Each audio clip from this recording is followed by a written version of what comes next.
Hallo julle, dis gewoonlik nie 'n probleem as jy vir 'n paar dae gaan sonder om magnesium in te neem nie. Maar 'n voortdurende gebrek daaraan kan lei tot 'n tekort.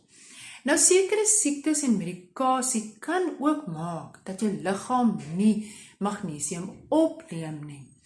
Nou hierdie is die volgende simptome wat jou liggaam sal wys in die vroeë stadium van 'n magnesiumtekort. Nou dit sal nou wees moegheid, swakheid, jy het geen eetlus, jy's nar en braaking. Nou indien die tekorte verder gaan, wys jou liggaam simptome soos abnormale hartritmes, kroniese spasmas, gevoelloosheid in die vingers, krampe, jou persoonlikheid verander, seizures, slaaploosheid en daai tingling gevoel in jou hele liggaam. Nou mans benodig 400 na 420 mg 'n dag en vrouens 310 na 320 mg 'n dag.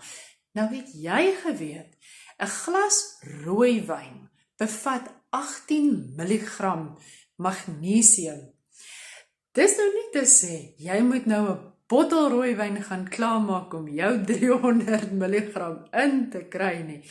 Maar dit gaan jou liggaam baie goed doen om elke aand 'n glas rooiwyn te drink. Nou hierdie is kosse wat dan nou ryk is aan magnesium. Nou dit is neute, sade, bone, volgraan, donker sjokolade, dis nou met 'n 70 tot 80% kakao, vars groente en vrugte.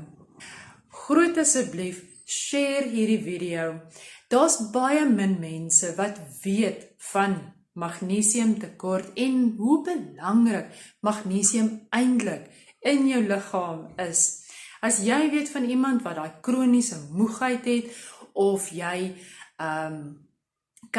kan nie slaap in die aand nie, jy dalk magnesiumtekort. Veilig wees, ek sien julle weer in my volgende video. Bye!